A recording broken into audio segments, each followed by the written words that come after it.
तो स्वागत है आप सभी का हमारे इस YouTube चैनल पाठ्यकला पे, जहाँ पे आप सभी को UGC नेट से रिलेटेड हिस्ट्री के PYQ यहाँ पे देखने को मिल रहे हैं। तो आज का जो हमारा ये सेशन है वो सेशन है वो हिस्ट्री से संबंधित PYQ से रिलेटेड है। यानी कि आज हम देखने वाले हैं जून 2015 के PYQ को। ठीक है, तो अभी तक हम लोगों ने टोटल जो PYQ देख चुके हैं 2011 से लेकर के 2014 तक के सभी PYQ को हम लोगों ने अभी तक देख चुका है।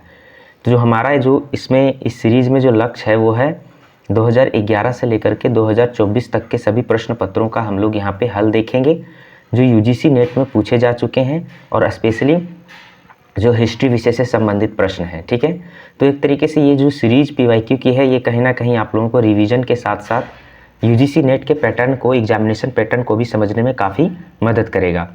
तो इसलिए हम लोगों ने अपनी इस YouTube चैनल पर ये सीरीज़ आप लोगों के लिए लाया है। तो हमारे इस YouTube चैनल से ज़्यादा जुड़ें, लाइक करें, शेयर करें और सब्सक्राइब करें। तो जैसा कि इस सीरीज़ में हम लोगों ने टोटल 2011 से लेकर के 2014 तक के सभी प्रश्न पत्रों का हल हम लोगों ने देखा।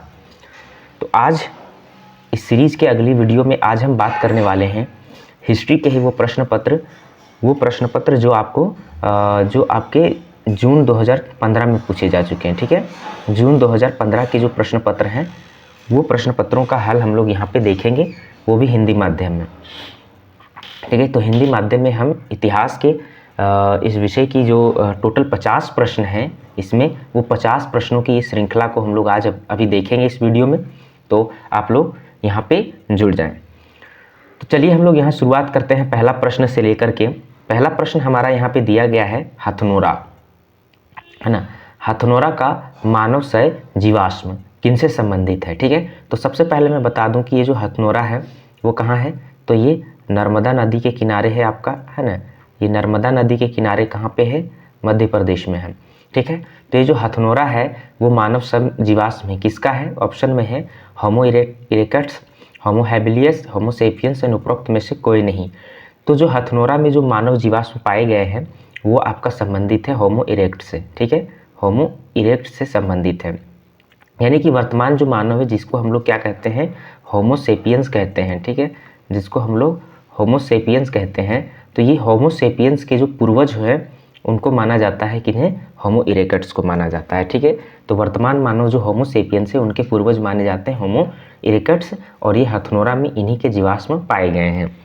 नेक्स्ट सेकेंड नंबर प्रश्न की अगर हम लोग बात करें, तो दूसरा नंबर प्रश्न की अगर हम लोग बात करें तो यहाँ पे क्या दिया गया है कि समाधान प्रचलन शुरू किया गया। ठीक है, यानी कि शव को एक तरीके से दफनाने की प्रथा का शुरुआत के बारे में बात करी गई है कि शव को दफनाने की प्रथा किसके द्वारा शुरू की गई। ऑप्शन में है होमो सेपियंस द्वारा, होमो इरेक्टस द्वारा, होमो निएंडरथल द्वारा और होमो हेबिलियस द्वारा। तो इसका जो करेक्ट आंसर हो जाएगा वो हो जाएगा आपका होमो निएंडरथल के द्वारा।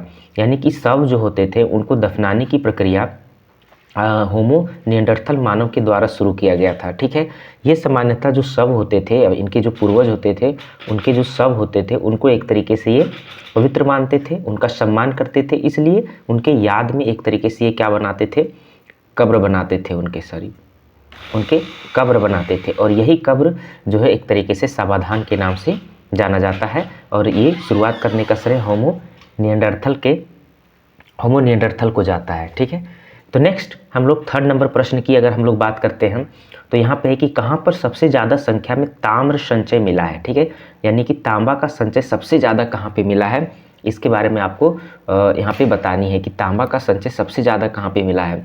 ऑप्शन में है जोधपुरा, बहादुराबाद, सईपाई और गुनगेरिया। ठीक है, तो इसमें जो करेक्ट आंसर हो जाएगा आपका थर्ड नंबर का वो हो जाएगा आपका गुनगेरिया। यानी कि गुनगेरिया वो स्थान है जहाँ पे आपको ताम्र का संचय यानी कि ताम्र का संग्रह सबसे ज़्यादा मिला है। तो ये जो गुनगेरिया स्थान है वो कहाँ पे है आपका, वो आपका मध्य प्रदेश में है। ठीक है, तो ये आपका कहाँ पे है, मध्य प्रदेश में है गुनगेरिया नामक स्थान, यहीं पे सबसे ज़्यादा ताम्र संचय प्राप्त हुआ है। नेक्स्ट क्वेश्चन नंबर 4 की अगर हम लोग बात करें तो ये हड़प्पा कालीन से संबंधित है, यानी कि हड़प्पा सभ्यता से संबंधित प्रश्न दिए गए हैं यहाँ पे। तो यहाँ पे सूची 1 को सूची 2 से सुमेलित करने की बात करी गई है। तो यहाँ पे सूची 1 में स्थलों का नाम दिया गया है और सूची 2 में यहाँ पे उनकी कुछ विशेषताएं दी गई है कि कौन से स्थल की कौन सी विशेषताएं हैं, उनको आप एक दूसरे से मिलान करना है। ऑप्शन में मोहनजोदड़ो, लोथल, हड़प्पा, पिराक। तो यहाँ पे है मोहनजोदड़ो। तो मोहनजोदड़ो का संबंध हो जाएगा घोड़े की मूर्तियाँ से, ठीक है, यानी कि आपका जो है ये हो जाएगा मोहनजोदड़ो का संबंध घोड़े की मृण मूर्तियाँ से हो जाएगा। लोथल है उसका संबंध आपका हो जाएगा यज्ञ वेदी से, ठीक है। लोथल और कालीबंगा में आपका यज्ञ वेदी का एक तरीके से साक्ष्य देखने को मिला है। हड़प्पा की अगर हम लोग बात करें तो हड़प्पा में आपको आरा पहिए की साक्ष्य मिल जाएंगे देखने को, ठीक है। और पिराक की बात करें तो यहाँ पे घोड़े की जीवाश्म देखने को मिल जाएंगे। तो इस तरह से जो हमारा करेक्ट आंसर हो जाएगा वो हो जाएगा 1 4 2 3, 1 4 2 3, ऑप्शन नंबर 2, यानी कि हमारा ऑप्शन नंबर बी क्या हो जाएगा, एक तरीके से करेक्ट हो जाएगा। नेक्स्ट क्वेश्चन की अगर हम लोग बात करें तो ये भी हड़प्पा सभ्यता से संबंधित प्रश्न दिए गए हैं। यहाँ पे क्वेश्चन नंबर 5 में क्वेश्चन है कि निम्नलिखित में से सर्वप्रथम किसने प्रतिपादित किया कि हड़प्पा संस्कृति का विकास सिंधु क्षेत्र में स्वतः हुआ, है ना, स्वतः हुआ और इसमें पश्चिम का अंतर्वेद नहीं था। यानी कि जब हम बात करते हैं हड़प्पा सभ्यता के उद्भव की, ठीक है, जब हम हड़प्पा सभ्यता के उद्भव की बात करते हैं तो इसमें बहुत सारे सिद्धांत दिए गए हैं, बहुत सारी थ्योरीज दी गई हैं हड़प्पा सभ्यता के उद्भव को लेकर के। तो कई सारे इतिहासकार हैं जिनका मानना है कि हड़प्पा सभ्यता का उद्भव, है ना, पश्चिमी सभ्यता से हुआ, यानी कि एक तरीके से मेसोपोटामिया और इराकी सभ्यता से हुआ। कुछ का मानना है कि नहीं, ये भारत से ही ये पनपी है। कुछ का मानना है कि ये ग्रामीण संस्कृति ही थी। तो उन्हीं प्रकार से यहाँ पे एक स्टेटमेंट है कि हड़प्पा संस्कृति का विकास सिंधु क्षेत्र में स्वतः, यानी कि खुद से हुआ सिंधु क्षेत्र में, ठीक है। सिंधु क्षेत्र की जब हम बात करते हैं तो हम बात करते हैं भारत के जो ये वाला क्षेत्र है आपका, है ना, उत्तर पश्चिम का क्षेत्र है। तो बहुत कुछ इतिहासकार हैं जिनका मानना है कि जो ये हड़प्पा सभ्यता है उसका उद्भव यही उत्तर पश्चिमी सिंधु घाटी क्षेत्र के आसपास हुआ है खुद से। तो ये इनको मानने वाले जो है एक तरीके से कौन है, जॉन मार्शल, यानी कि जॉन मार्शल ही थे जिनका मानना था कि हड़प्पा सभ्यता का जो विकास हुआ है वो सिंधु क्षेत्र में स्वतः हुआ है, ठीक है, और इनका पश्चिमी सभ्यता से कोई संबंध नहीं है, ठीक है। तो इस संबंध में अलग अलग बहुत सारे सिद्धांत दिए गए हैं हमारे। नेक्स्ट हम बात करते हैं क्वेश्चन नंबर 6 की बात करते हैं। भारोपीय भाषा, है ना, भारोपीय भाषा का प्राचीनतम अभिलेख प्रमाण मिलता है। भारोपीय भाषा का मतलब है कि भारत और यूरोपीय भाषा, है ना, भारत और यूरोपीय भाषा, यानी कि दोनों को मिला करके एक तरीके से ये भारोपीय भाषा बन जाता है, ठीक है। तो ये यहाँ पे है कि भारोपीय भाषा का सबसे प्राचीनतम प्रमाण कहाँ से मिला है अभिलेख का, ठीक है। तो ऑप्शन में है बैक्ट्रिया, इराक, ईरान और सीरिया। तो इसका जो करेक्ट आंसर हो जाएगा वो हो जाएगा आपका इराक, ठीक है।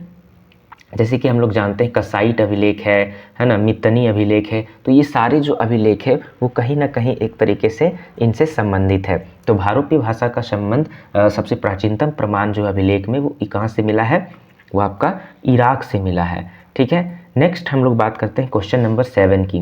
क्वेश्चन नंबर 7 की, तो निम्नलिखित में से किस पुरोहित ने गायत्री मंत्र, है ना, जो गायत्री मंत्र है का संकलन किया, यानी कि किस पुरोहित ने गायत्री मंत्र का संकलन किया था। तो हम लोग जैसे कि जानते हैं ये जो ऋग्वेद है ना, ऋग्वेद, तो ऋग्वेद के तीसरे मंडल में, ठीक है, ऋग्वेद के जो तीसरे मंडल उनमें आपका एक तरीके से गायत्री मंत्र का जिक्र किया गया है। और ये जो गायत्री मंत्र है वो किनको समर्पित है, ये सविता को समर्पित है, ठीक है। तो सविता क्या है, तो एक तरीके से क्या है कि जब सूर्य की, है ना, सूर्य की जो चमकीली रूप होती है ना, चमकीली रूप, यानी कि जब सूर्य सुबह उगते हैं और जो चमकने लगते हैं तो उन्हीं को क्या कहा गया है, सविता कहा गया है, ठीक है। तो ये जो गायत्री मंत्र है वो सविता को समर्पित है जो सूर्य से संबंधित है, और ये ऋग्वेद के तीसरे मंडल में दिए गए हैं। और इनको जो संकलन करने वाले पुरोहित थे उनका नाम था विश्वामित्र, यानी कि गायत्री मंत्र का जो संकलन किया है वो किन्होंने किया है, विश्वामित्र ने किया है।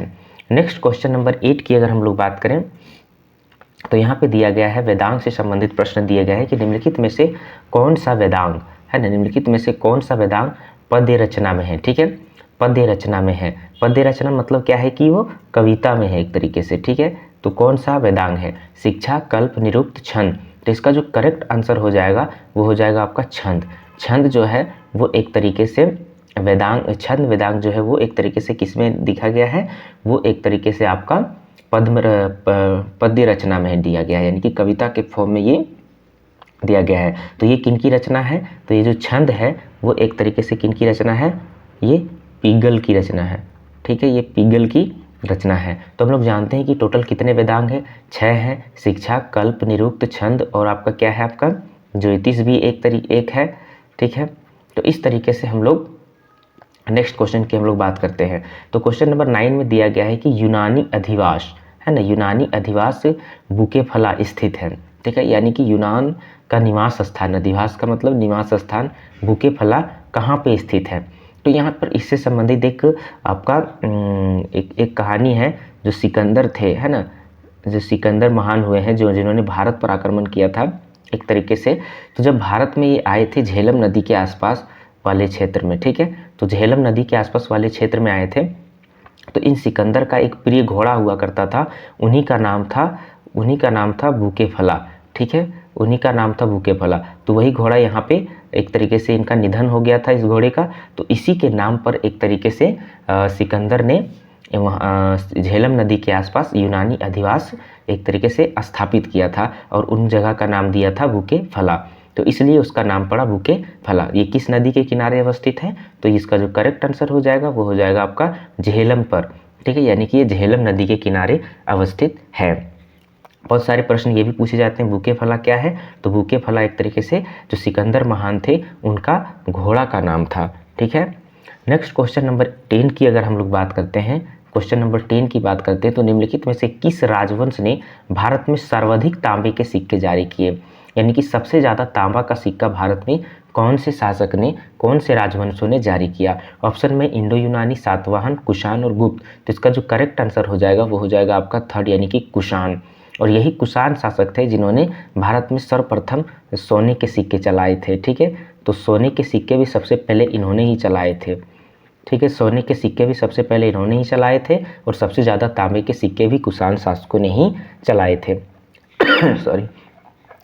नेक्स्ट क्वेश्चन की अगर हम लोग बात करते हैं, क्वेश्चन नंबर 11 की अगर हम लोग बात करते हैं तो क्वेश्चन नंबर 11 में दिया गया है आपका सूची 1 को सूची 2 से सुमेलित करने के प्रश्न दिए गए हैं। ठीक है, आपको यहाँ पे चालुक्य मंदिर दिया गया है और उसके निर्माता दिए गए हैं कि कौन से मंदिर के निर्माता कौन है। ठीक है, उनको आपको मिलाना है। तो ब्रह्मा मंदिर, हुच्चीमल मंदिर, विरूपाक्ष मंदिर, मल्लिकार्जुन मंदिर। ठीक है, तो इस तरीके से हम लोग देख सकते हैं कि ब्रह्मा मंदिर का जो निर्माण किया गया है वो किनके द्वारा किया गया है? विनयादित्य के द्वारा। ठीक है, यानी कि ब्रह्मा मंदिर का निर्माण सॉरी विनयादित्य के द्वारा किया गया है। अगर हुच्चीमल मंदिर की बात करें तो इनका निर्माण विजयादित्य के द्वारा किया गया है। और अगर हम विरूपाक्ष मंदिर की बात करें तो इनका निर्माण लोक महादेवी के द्वारा किया गया है। और मल्लिकार्जुन मंदिर की बात करें तो इनका निर्माण त्रिलोक्या महादेवी के द्वारा किया गया है। तो इस तरीके से हमारा जो करेक्ट आंसर हो जाएगा वो हो जाएगा 3, 4, 2, 1, है ना, 3, 4, 2, 1। ऑप्शन नंबर बी हमारा क्या है? करेक्ट आंसर है। ठीक है, नेक्स्ट क्वेश्चन की अगर हम लोग बात करें, क्वेश्चन नंबर 12 की, तो इसमें है कि निम्नलिखित में से किसने सर्वप्रथम भारतीय नाटक, है ना, सर्वप्रथम भारतीय नाटक में एक नई युक्ति, नाटक में नाटक, ठीक है, नाटक में नाटक जिसको गर्भ नाटक कहा गया है, प्रारंभ किया। यानी कि नाटक में नाटक, ठीक है, जिसको एक गर्भ नाटक कहा जाता था, नाटक में ही एक नाटक होता था। तो इस तरह की नई युक्ति किसने शुरू की थी? तो यहाँ पे याद रखना है ऑप्शन में हर्ष, पान, मयूर, दिवाकर। तो इसका करेक्ट आंसर हो जाएगा आपका हर्ष। इन्होंने हर्ष ने किया था, हर्षवर्धन ने।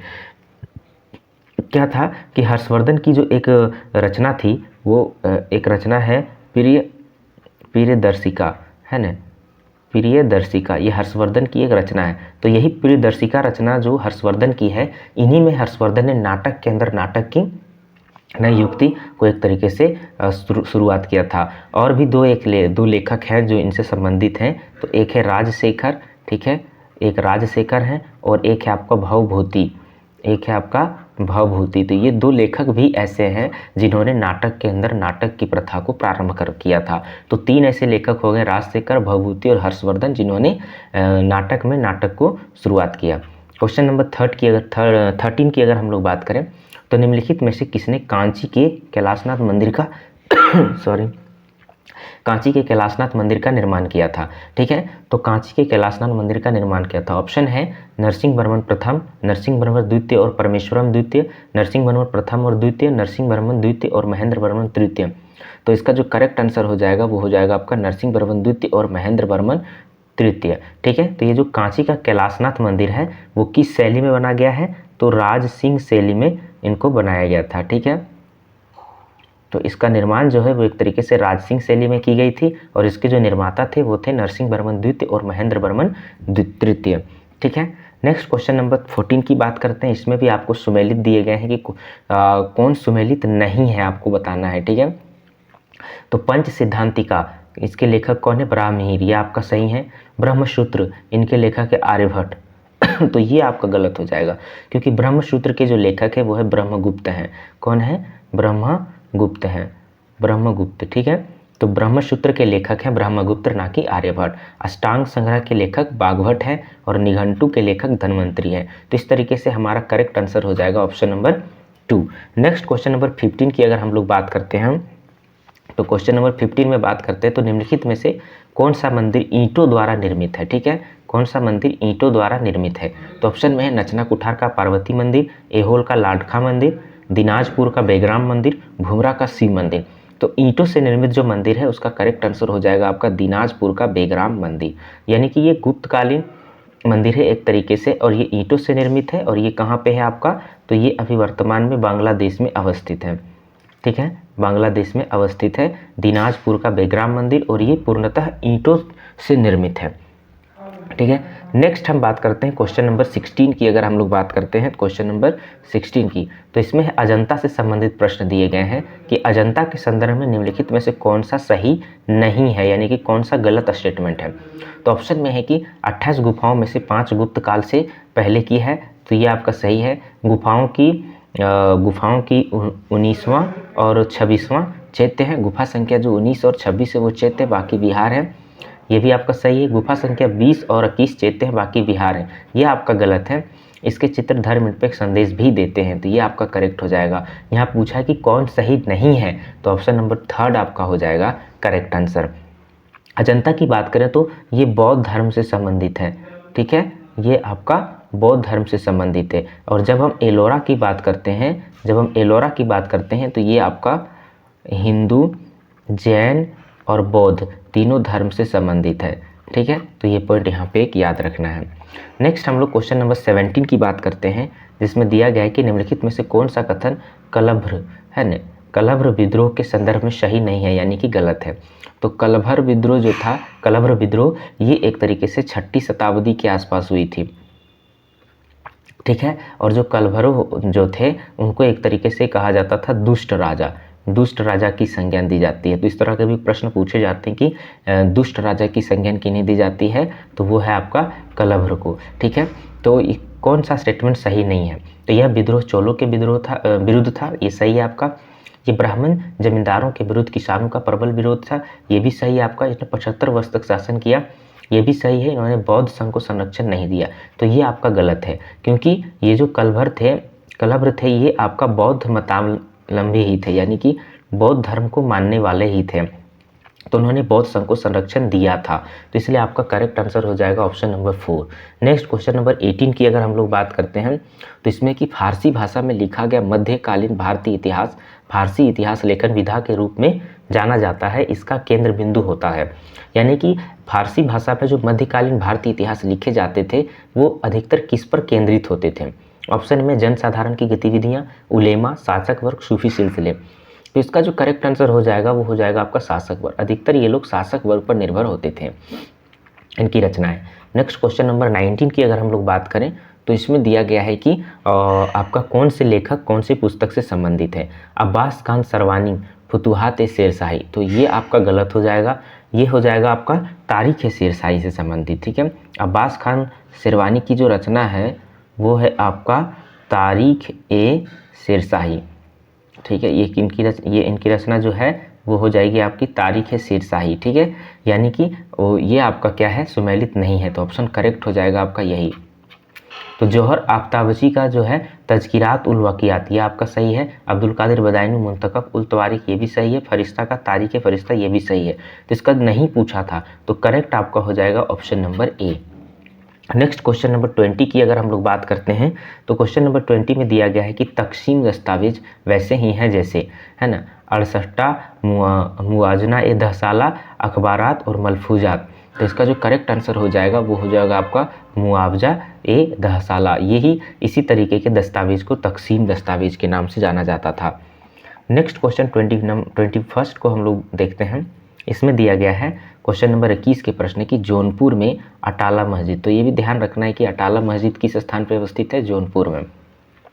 तो जौनपुर में अटाला मस्जिद का निर्माण करवाया था। ऑप्शन में बहमनी सुल्तानों ने, खिलजी सुल्तानों ने, सरकी सुल्तानों ने, लोधी सुल्तानों ने। तो अटाला मस्जिद जो जौनपुर में थे, इसका जो निर्माण को शुरू करवाया है ना, निर्माण को जो शुरू करवाया था वो था आपका फिरोज शाह तुगलक। ठीक है, ये जो कौन था शुरू करवाया, फिरोज शाह तुगलक। ठीक है, लेकिन इसको अंत करवाया यानी कि पूर्ण करवाने वाले जो शासक थे उसका नाम था इब्राहिम शाह सरकी, है ना, यानी कि इब्राहिम सरकी। तो एक तरीके से इब्राहिम सरकी ने इसको पूर्ण करवाया था। तो इसका जो करेक्ट आंसर हो जाएगा वो हो जाएगा आपका सरकी सुल्तानों ने इसको निर्माण करवाया था। नेक्स्ट क्वेश्चन नंबर 22 की अगर हम लोग बात करें, है ना, तो निम्नलिखित में से कौन सुहरावर्दी सिलसिले के सूफी थे? कौन सुहरावर्दी सिलसिले के सूफी थे? ऑप्शन में शेख बहादुद्दीन जकारिया, शेख याहया मनेरी, शेख अहमद सरहिंदी, शेख कुतुबुद्दीन बख्तियार काकी। तो इसका जो करेक्ट आंसर हो जाएगा वो हो जाएगा शेख बहादुद्दीन जकारिया। ठीक है, तो इनका जो जन्म हुआ था वो एक तरीके से कहाँ हुआ था, मुल्तान में हुआ था। ठीक है, तो यहाँ पे ध्यान रखना है कि सोहरावर्दी सिलसिले का जो एक तरीके से केंद्र भी कौन हुआ करता था, मुल्तान ही हुआ करता था।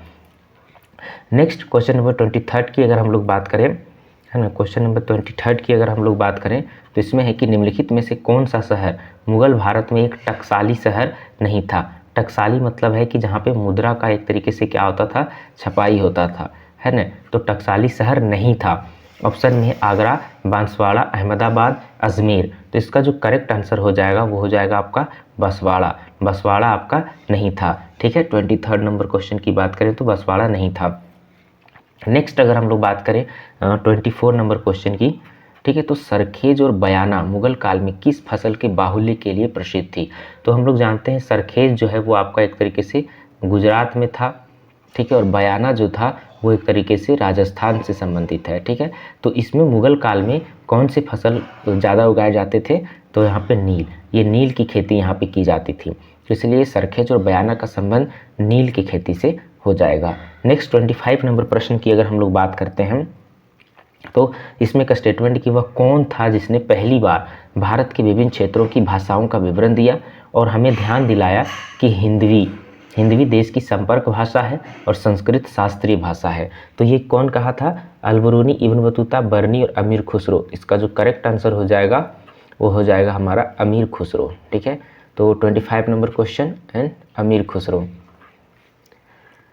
नेक्स्ट 26 नंबर क्वेश्चन की अगर हम लोग बात करते हैं तो इसमें है मराठी शब्दावली देशमुख। ठीक है, मराठी शब्दावली देशमुख के समानार्थी उत्तर भारत में कौन थे? ठीक है, तो मराठा साम्राज्य में जो देशमुख हुआ करते थे वो एक तरीके से जिला, है ना, जिला का जो प्रमुख होते थे उसे मराठा में देशमुख या देशपांडे कहा जाता था मराठा साम्राज्य में। तो उसी तरह से इसके जो उत्तर भारत में समानार्थी थे वो थे चौधरी, यानी कि चौधरी को उत्तर भारत में एक तरीके से गांव का मुखिया कहा जाता था या गांव का प्रमुख अधिकारी कहा जाता था। तो इन्हीं की समानार्थी मराठा कालीन देशमुख से मानी जाती है। नेक्स्ट क्वेश्चन नंबर 27 की अगर हम लोग बात करते हैं तो यहाँ पे एक स्टेटमेंट दिया गया है कि निम्न में से किस मुगल शासक ने उल्लेख किया है कि नमक कश्मीर में उपलब्ध नहीं है अतः हिंदुस्तान से मंगवाया जाता है। ठीक है, तो ये स्टेटमेंट किसका है? तो ये स्टेटमेंट आपका जहांगीर के हैं। ठीक है, जो चित्रकला प्रेमी थे, तो जहांगीर का यहाँ पे करेक्ट आंसर हो जाएगा। तो ऑप्शन हो जाएगा option number 3 is your correct answer. Next अगर हम बात करें तो यहाँ भी आपका एक स्टेटमेंट दिया गया है क्वेश्चन नंबर 28 में कि बर्नी ने दिल्ली के एक सुल्तान के बारे में वर्णन किया कि जब वह गद्दी पर बैठा तो हिंदुओं तथा मुसलमानों के दिलों को राहत मिली, तथा उसने यह भी लिखा कि वर्ष 1357 तक खोत और मुकद्दम अमीर हो गए और उनके पास अनगिनत घोड़े और मवेशी हो गए थे।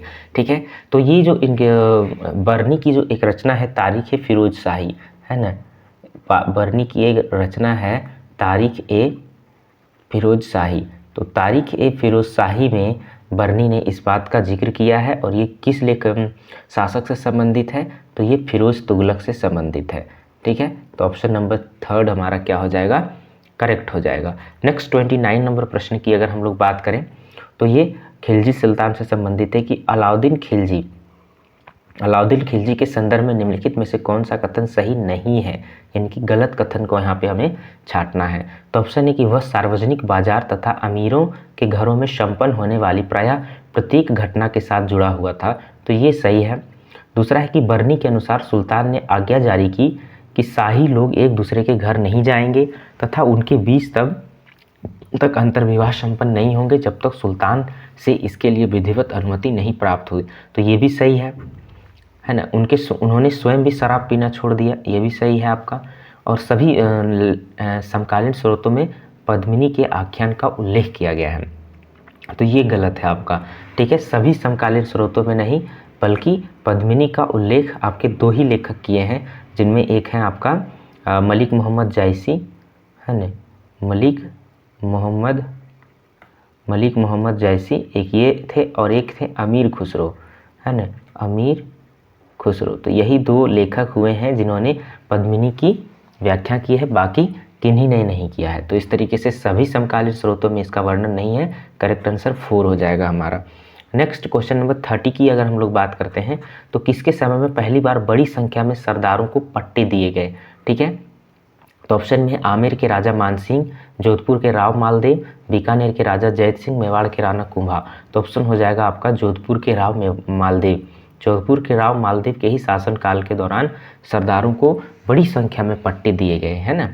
नेक्स्ट क्वेश्चन नंबर 31 की अगर हम लोग बात करते हैं तो गुरु ग्रंथ साहिब में किसकी रचनाएं शामिल हैं। जो गुरु ग्रंथ साहिब है उनमें किन की रचनाएं शामिल है। ऑप्शन में गुरु नानक और उनके उत्तराधिकारी, सही है, शेख फरीदी, और तीसरा है नामदेव, कबीर और रविदास, और चौथा है उपरोक्त सभी। तो इसका करेक्ट आंसर हो जाएगा उपरोक्त सभी। तो जो गुरु ग्रंथ साहिब है उनमें शेख फरीद की भी रचना है, नामदेव की भी रचना है, और कबीर और रविदास की भी रचना है, और गुरु नानक की तो रचना है ही। तो इस तरीके से करेक्ट आंसर हो जाएगा ऑप्शन नंबर 4। नेक्स्ट 32 नंबर प्रश्न की अगर हम लोग बात करें तो मध्यकालीन भारत में अमीर की पदवी राजनीतिक संस्कृति का एक हिस्सा थी। इस पदवी से मुगलकालीन भारत में अमीर की सामाजिक राजनीतिक प्रतिष्ठा स्पष्ट होती थी। उपर्युक्त के अनुसार निम्नलिखित में से किसको फर्जंद यानी कि पुत्र की पदवी से प्रतिष्ठित किया गया था, यानी कि कौन ऐसे शासक हुए जिनको मुगल सम्राट ने एक तरीके से फर्जंद यानी कि पुत्र की पदवी प्रदान करी थी। ठीक है, तो यहाँ पे ध्यान रखना है, ऑप्शन में राजा भारमल, राजा मानसिंह, राजा बासो, राजा बीर सिंह देव बुंदेला। तो इसका जो करेक्ट आंसर हो जाएगा वो हो जाएगा आपका राजा मानसिंह। राजा मानसिंह जो थे वो एक तरीके से आमेर के कछवाहा शासक थे। ठीक है, आमेर के कछवाहा शासक थे और ये अकबर के समय में इनका काफ़ी ज़्यादा उच्च स्थान था अकबर के समय में। ठीक है, तो अकबर ने ही इन्हें राजा मानसिंह को एक तरीके से अपने पुत्र यानी कि फर्जंद की पदवी से प्रतिष्ठित किया था। तो ऑप्शन नंबर बी हमारा करेक्ट हो जाएगा। नेक्स्ट 33 नंबर क्वेश्चन की अगर हम लोग बात करें, 33वां नंबर प्रश्न की अगर हम लोग बात करें तो वह कौन सी मुगल राजसी महिला थी जिसकी मृत्यु के बाद बहुत से राजपूत अमीरों ने अकबर के साथ अपने सिरों को मुंडवा लिया था। ऑप्शन में गुलबदन बेगम, हमीदा बानो बेगम, महम अनगा, मानमती बाई। तो इसका जो करेक्ट आंसर हो जाएगा वो हो जाएगा हमीदा बानो बेगम। हमीदा बानो बेगम जो थी वो एक तरीके से अकबर की माता थी। ठीक है, तो उनकी मृत्यु जो है वो हो जाते हैं 1604 ईस्वी के आसपास। 1604 ईस्वी के आसपास उनकी मृत्यु होती है। तो उन्हीं के उपलक्ष्य में अकबर ने अपने सिर मुंडवा लिए थे और उन्हीं के साथ राजपूत अमीरों ने भी अपने सिर को मुंडवा लिया था। नेक्स्ट सूची 1 को सूची 2 से सुमेलित करने की बात कही गई है। कौन से यात्री किन शासक के शासनकाल में भारत आए। तो रॉल्फ फिंच आपके अकबर के शासनकाल में भारत आए। बर्नियर की बात करें तो औरंगजेब के शासनकाल में भारत आए। सिद्दी अली रईस की बात करें तो हुमायूं के शासनकाल में। और थॉमस रो की बात करें तो ये जहांगीर के शासनकाल में आए। तो इस तरीके से हमारा करेक्ट आंसर हो जाएगा आपका 2413 है ना, 2413 ऑप्शन नंबर 2 हमारा क्या हो जाएगा, करेक्ट हो जाएगा। नेक्स्ट 35 नंबर क्वेश्चन की बात करते हैं। इसमें भी सूची 1 को सूची 2 से सुमेलित करना है ना। Michael H Fisher, A Brewer, Shigeru Ishikawa and Karl Polanyi, तो एक किन की रचना है, ठीक है। तो the great transformation, the political and economic origins of our times, ये किन की रचना है, ये आपकी रचना है कार्ल पोलांजी की रचना है, ठीक है। उसके बाद अगर हम बात करते हैं economic development in Asian perspective, तो ये किन की रचना है, शिगेरू इशिकावा की रचना है। मार्क्सिस्ट थ्योरीज ऑफ इंपीरियलिज्म, ये किन की रचना है, ये रचना है आपका ए बेवर की रचना है, ठीक है। माइकल एच फिशर की रचना है the politics of British annexation of India 1757 to 1857। तो इस तरीके से जो हमारा करेक्ट आंसर हो जाएगा वो हो जाएगा आपका 35 नंबर का, अब 4 नंबर का हो जाएगा, ठीक है। ऑप्शन नंबर 4 हमारा क्या हो जाएगा, करेक्ट हो जाएगा। नेक्स्ट क्वेश्चन नंबर 36 की हम बात करते हैं, है ना। 36वां नंबर प्रश्न की अगर हम लोग बात करते हैं तो ब्रिटिश ईस्ट इंडिया कंपनी के शासन के दौरान निम्नलिखित में से किसने पहली बार व्यवस्थित प्रेस नियम प्रतिपादित किया। तो Lord Warren Hastings, Lord Cornwallis, sir John सार और लॉर्ड वेलेस्ली। तो इसका जो करेक्ट आंसर हो जाएगा वो हो जाएगा आपका लॉर्ड वेलेस्ली, ठीक है। ये लॉर्ड वेलेस्ली ने पहली बार व्यवस्थित प्रेस पर सेंसर लगाया था, ठीक है। प्रेस पर सेंसर लगाने के लिए उन्होंने एक तरीके से क्या किया था कि जो भी अखबार में न्यूज़ छपेंगे तो उनके संपादक के नाम जो है एक तरीके से वहाँ छापा जाएगा और कौन सी प्रिंटिंग प्रेस में उस न्यूज़ को छापा गया है उसका भी नाम वहाँ पे छापा जाएगा। तो इस तरीके से लॉर्ड वेलेस्ली ने एक तरीके से प्रेस पर अपनी पकड़ को मजबूत बनाने के लिए ये नियम लाए थे सेंसर का, ठीक है। तो ऑप्शन हो जाएगा आपका लॉर्ड वेलेस्ली। नेक्स्ट 37 नंबर की अगर हम लोग बात करते हैं तो है कि 1886 से 1919 के मध्य उच्च न्यायालय यानी हाई कोर्ट कहाँ स्थापित हुए। ऑप्शन में है बम्बई, मद्रास और कलकत्ता, इलाहाबाद, पटना और लाहौर, मद्रास, कलकत्ता और इलाहाबाद, बम्बई, पटना और लाहौर। तो इसका करेक्ट आंसर हो जाएगा आपका इलाहाबाद, पटना और लाहौर। ये 3 जगह थे जहाँ पे 1886 से लेकर के 1919 के मध्य उच्च न्यायालय की स्थापना की गई थी, ठीक है। नेक्स्ट 38 नंबर क्वेश्चन की हम बात करते हैं। तो निम्नलिखित में से कौन चंपारण सत्याग्रह के दौरान महात्मा गांधी के साथ नहीं था, ठीक है। कौन नहीं था, तो जब चंपारण सत्याग्रह की बात होती है 1917 की बात होती है, ठीक है। तो अनिरुद्ध नारायण सिंह ये थे, ब्रिज किशोर प्रसाद भी थे, राजेंद्र प्रसाद भी थे, रविशंकर व्यास नहीं थे, ठीक है। तो ये आपका ये हो जाएगा करेक्ट आंसर। और कौन कौन लोग थे जो महात्मा गांधी के साथ चंपारण सत्याग्रह में वहाँ पे शामिल हुए थे, तो यहाँ पे जेबी कृपलानी जी थी, है ना, जेबी कृपलानी जी थे। उसके बाद आपका हम बात करें महादेव देसाई भी थे, ठीक है, महादेव देसाई भी थे।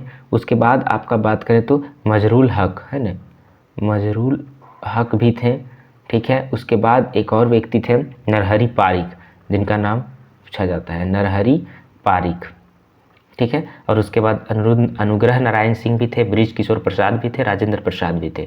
नेक्स्ट 39 नंबर प्रश्न की अगर हम लोग बात करें तो किस अधिनियम के अंतर्गत भारत में ICS, है ना, इंडियन सिविल सर्विस भर्ती परीक्षा का प्रावधान था। तो ऑप्शन में Indian council act 1861, Indian council act 1893, parliamentary reform 1909, government of India act 1919। तो करेक्ट आंसर हो जाएगा गवर्नमेंट ऑफ इंडिया एक्ट 1919। इसी के तहत भारत में 1923 के आसपास एक तरीके से ICS परीक्षा को प्रारंभ करने की व्यवस्था करी गई। नेक्स्ट 40 नंबर प्रश्न की अगर हम लोग बात करते हैं तो निम्नलिखित में से कौन सी महिला क्रांतिकारी आंदोलन से संबंध नहीं थी, ठीक है, नहीं थी। ऑप्शन में बीना दास, कल्पना दत्त, मैडम भिकाजी कामत, तोरू दत्त। तो आपका जो नहीं थी वो थी तोरू दत्त। तोरू दत्त जो थी वो एक तरीके से बंगाल की रहने वाली थी और इंग्लिश पोइट्री की महान लेखिका मानी जाती है, ठीक है। तो ये एक तरीके से कवित्री थी। और बीना दास की अगर हम बात करें तो ये बंगाल में अपने स्नातक की डिग्री लेने के दौरान वहाँ के गवर्नर को गोली मारकर हत्या करी थी। कल्पना दत्त की बात करें तो ये आपका 1930 में जो सूर्य सिंह के साथ थी, ठीक है। मैडम भिकाजी कामा की बात करें तो इन्होंने जर्मनी में 1907 के आसपास भारतीय झंडा लहराया था, ठीक है।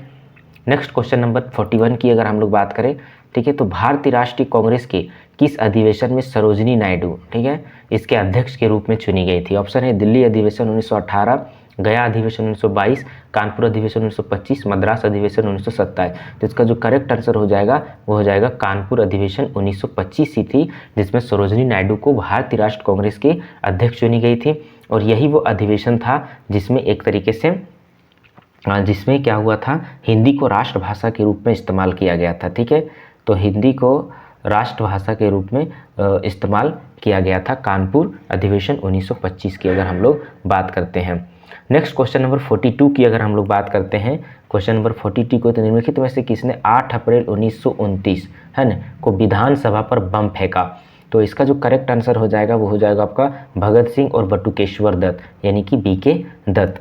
नेक्स्ट क्वेश्चन नंबर 43 की अगर हम लोग बात करते हैं, ये पूना पैक्ट से संबंधित है ना। पूना पैक्ट के परिणाम स्वरूप कुल निर्वाचन क्षेत्र की सीटों में दलित वर्ग के लिए आरक्षित सीटों की संख्या घटाई गई, उसी स्तर पर रखी गई, समाप्त कर दी गई, बढ़ाई गई? तो बढ़ाई गई। कितना? तो यहाँ पे ध्यान रखना है कि 71 सीटें दी, उसको बढ़ा करके पूना पैक्ट में दलितों के लिए आरक्षण 147 सीटों में कर दिया गया, यानी 71 से 147 सीटों में बढ़ा दी गई। और ये जो पूना पैक्ट की बात हम लोग करते हैं वो 1932 की बात करते हैं, जो महात्मा गांधी और डॉक्टर BR अम्बेडकर के मध्य हुआ था यरवदा जेल में, ठीक है। नेक्स्ट 44 नंबर की अगर हम लोग बात करते हैं क्वेश्चन में, तो कौन से सविनय अवज्ञा आंदोलन से संबंध नहीं था? ठीक है, सिविल डिसोबीडियंस मूवमेंट से यहाँ पे बात करी गई है। तो C राजगोपालाचारी थे, अब्बास तैयब जी और सरोजिनी नायडू, लाला हरदयाल। तो इसका जो करेक्ट आंसर हो जाएगा वो हो जाएगा लाला हरदयाल, ठीक है। ये नहीं थे, ये गदर पार्टी से संबंधित थे, ठीक है। क्वेश्चन नंबर 45 की अगर हम लोग बात करते हैं, तो 1961 है ना 1961 में संपन्न हुए प्रथम गुट निरपेक्ष आंदोलन के शिखर बैठक में कितने देश सम्मिलित हुए थे? तो जो पहली बार 1961 में प्रथम गुट निरपेक्ष आंदोलन से संबंधित जब शिखर सम्मेलन हुआ तो उसमें टोटल 25 देशों ने भाग लिया था, 25 देशों ने भाग लिया था। और इसकी जो अध्यक्षता करी थी वो किन्होंने किया था? तो इनकी जो अध्यक्षता करी थी वो टीटो ने किया था, ठीक है। टीटो ने किया था। तो हमारे ऑप्शन में 22, 24, 27, 30, तो यहाँ पे कोई भी नहीं है ना। तो इसका जो करेक्ट आंसर हो जाएगा वो हो जाएगा 25 देश इसमें शामिल थे, ठीक है। ऑप्शन में गलत दिया गया है। नेक्स्ट 46 नंबर प्रश्न की अगर हम लोग बात करते हैं, तो यहाँ पे पुस्तक और यहाँ पे लेखक का नाम दिया गया है, ठीक है। तो यहाँ पे Mark Bloch, J.H. Robinson, Antonio Gramsci and Jacques Derrida. तो ये किन रचनाएं कौन सी पुस्तक से संबंधित है, ठीक है। तो मार्क ब्लॉक की जो रचना है वो है द हिस्टोरियंस क्राफ्ट जो है वो मार्क ब्लॉक की रचना है। J.H. रॉबिन्सन की रचना कौन है? तो J.H. रॉबिन्सन की रचना अगर हम बात करें तो ये है आपका द न्यू हिस्ट्री रचना जो है वो J.H. रॉबिन्सन की है। एंटोनियो ग्राम्सी की बात करें तो ये आपका एंटोनियो ग्राम्सी की अगर हम लोग बात करें तो ये हो जाएगा प्रिजन नोटबुक्स। और जैक्स दरिदा की बात करें तो ऑफ ग्रामेटोलॉजी, तो ये इनकी रचना हो जाएगा। ऑप्शन नंबर 4 यहाँ पे करेक्ट हो जाएगा। नेक्स्ट 47 नंबर प्रश्न की बात करते हैं। तो 47 में दिया गया है कि सदस्य देशों के लिए प्रथम नाम सम्मेलन की तैयारी समिति द्वारा निम्नलिखित में से किसे नहीं रखा गया था, ठीक है। तो इसका जो करेक्ट आंसर हो जाएगा स्वतंत्र नीति को अपनाना रखा गया था, बहुपक्षीय गठजोड़ का सदस्य ना होना ये भी था, सभी मौजूदा गठजोड़ों को तोड़ना ये नहीं था, सैन्य अड्डों को स्वीकार करते हैं और तो महाशक्ति विवाद हेतु इसका अभिप्राय नहीं है ये भी था। तो कौन नहीं था? 47 की अगर बात करें तो इस नाम जब सम्मेलन हुआ था तो इसमें 5 लक्ष्य रखा गया था, ठीक है। तो इसको याद रखना है। एक था कि जो विदेश नीति होगी वो स्वतंत्र होगी, दूसरा था कि उपनिवेशवाद का हम लोग विरोध करेंगे, तीसरा जो था वो था कि सैनिक गुट का सदस्य नहीं बनना है, तीसरा था कि महाशक्ति के साथ सैनिक गठबंधन नहीं करना है, और चौथा था कि कोई भी महाशक्ति को अपने क्षेत्र में सैनिक अड्डा नहीं बनाने देना है। तो इस तरीके से प्रथम गुट निरपेक्ष आंदोलन में इस तरीके 5 लक्ष्य रखे गए थे। नेक्स्ट 48 नंबर प्रश्न की अगर हम लोग बात करते हैं, क्वेश्चन नंबर 48 की, तो एक स्टेटमेंट है कि भारत के किस प्रधानमंत्री ने एक पत्रकार से कहा था कि कांग्रेस मरणासन हो गई है, और जोड़ा कि कभी कभी मुझे महसूस होता है कि संसदीय प्रणाली भी मरणासन हो गई है। तो ये स्टेटमेंट है प्रधानमंत्री इंदिरा गांधी जी की। नेक्स्ट 49 नंबर प्रश्न की अगर हम लोग बात करते हैं, स्टेटमेंट और कथन और कारण से संबंधित प्रश्न है कि 18वीं सदी के दौरान भारतीय विद्वान पश्चिमी साहित्य के समृद्ध भंडार के निकट संपर्क में आया। सही है। कारण है कि स्थानीय भाषा के विकास के संबंध में भारतीय विद्वानों ने नवीन विचार, नवीन साहित्यिक विधाएं, नई विधि और तकनीकी ग्रहण की। तो ये भी सही है और एक दूसरे की व्याख्या भी कर रही है। तो ऑप्शन नंबर ए हमारा क्या हो जाएगा, करेक्ट हो जाएगा। नेक्स्ट क्वेश्चन नंबर 50 की अगर हम लोग बात करते हैं तो इसका प्रश्न हिंदी में नहीं दिया गया है यहाँ पे। यहाँ कि the idea of progress gained ground in the writing of, ठीक है, आइडिया ऑफ प्रोग्रेस गेन्ड है ना, आइडिया ऑफ जो प्रोग्रेस था वो गेन किया गया किस में, तो medieval church historians, 18th century enlightenment historians, 19th century nationalist historians, none of the above. तो इसका जो करेक्ट आंसर हो जाएगा वो हो जाएगा आपका 18th सेंचुरी इनलाइटनमेंट हिस्टोरियंस का आपका ये आपका करेक्ट आंसर हो जाएगा। तो इस तरीके से हम लोगों ने इस सीरीज में टोटल 50 प्रश्नों की श्रृंखला को देखा जो आपके जून 2015 के इतिहास से संबंधित यूजीसी नेट में पूछे गए प्रश्न पत्र का यहाँ पे हम लोगों ने व्याख्या देखा। तो हमारे इस यूट्यूब चैनल पाठ्यकला पे है ना, हमारे इस यूट्यूब चैनल पाठ्यकला पे आप लोगों को यूजीसी नेट से रिलेटेड कंटेंट, हिस्ट्री और पॉलिटिकल साइंस के प्रोवाइड करवाए जाते हैं, ठीक है, ताकि आप लोगों को दिसंबर में जो एग्ज़ाम प्रस्तावित है उसमें एक तरीके से ये समझने में सहायक होगी और रिवीजन में भी आप लोगों को सहायक होगा, क्योंकि पीवाईक्यू से बहुत सारे प्रश्न रिपीट भी होते हैं और इससे हम पैटर्न भी समझने में हमारी ये मदद करते हैं। इसलिए हमारी ये जो सीरीज़ चल रही है ये सीरीज़ कहीं ना कहीं आप लोगों को यूजीसी नेट से रिलेटेड समस्याओं को हल करने में काफ़ी सहायता प्रदान कर सकता है। इसलिए हमारी इस सीरीज़ से जुड़ें, ज़्यादा से ज़्यादा हमारी इस वीडियो को शेयर करें, लाइक करें, शेयर करें और सब्सक्राइब करें और बताएं कि और भी किस तरह के कंटेंट यूजीसी नेट और अदर एग्जामिनेशन से रिलेटेड आप सभी को चाहिए, ठीक है। तो हमारे इस प्लेटफॉर्म से जुड़ने के लिए धन्यवाद और आगे की वीडियो के लिए हम लोग कल यहाँ पर मिलेंगे, ठीक है। तो अगला वीडियो जो हमारा होगा वो हमारा होगा दिसंबर 2015 से संबंधित प्रश्न पत्र होंगे। इस तरीके से करके हम लोग 2024 तक के सारे प्रश्न पत्रों का यहाँ पे हम लोग व्याख्या देखेंगे, उनकी हल भी देखेंगे, ठीक है। तो हमारी इस वीडियो को देखने के लिए धन्यवाद। जय हिंद।